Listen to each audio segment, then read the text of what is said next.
welcome to the hottest movie review on the internet today, the A-List Review. I am your host, the Game Changer, Wes Troop, and today I'm here with a review of a movie that came out, a couple weeks ago, and of course, it didn't come around here. What a surprise. That's because it's in limited release. I was very interested in checking this movie out. I did finally get to see it. Ladies and gentlemen, my review of the 2017, this movie's a lot of things, sci-fi, fantasy, comedy, monster movie, Colossal, coming up now.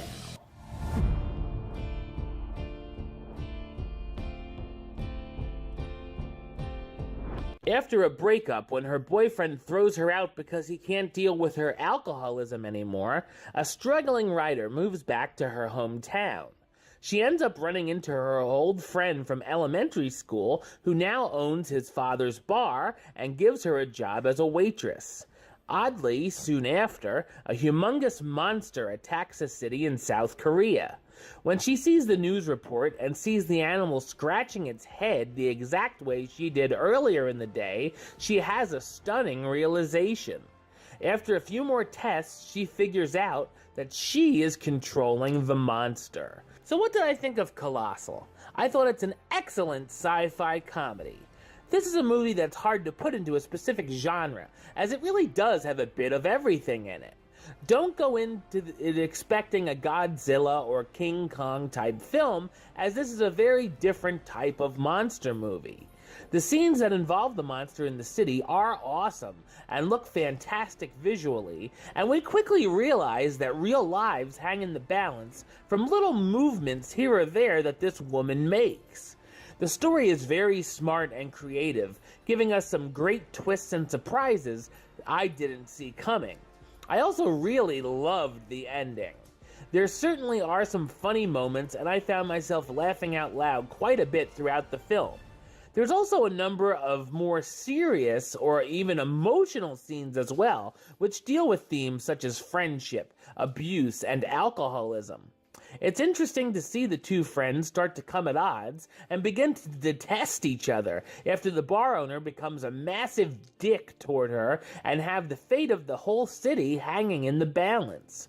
Great performances by the cast starring Anne Hathaway as Gloria, the writer struggling with alcoholism who finds herself back in her hometown and somehow in control of the giant monster attacking a city in South Korea. Jason Sudeikis as Oscar, Gloria's childhood friend who gives her a job and becomes jealous of the other men in her life. Dan Stevens as Tim, Gloria's ex who couldn't deal with her losing track of time or coming home drunk anymore. And Austin Stowell and Tim Blake Nelson as Joel and Garth, Oscar's friends who also know Gloria's secret. Going in, I didn't know much about Colossal at all, but I came out extremely entertained with this pleasant surprise, which is one of my favorite movies of the year so far. I'm going to give it the rating of A-List approved. That's right, it gets the A-List seal of approval. Alright, well, that's the show. I'll be back with another review very soon. But until then, don't forget to subscribe right here on YouTube. youtube.com/westside515. You can like the show on Facebook, facebook.com/WestTroopAlist. And of course, you can follow me on the Twitter and the Instagram @WesAlist. Until next time, Troop out.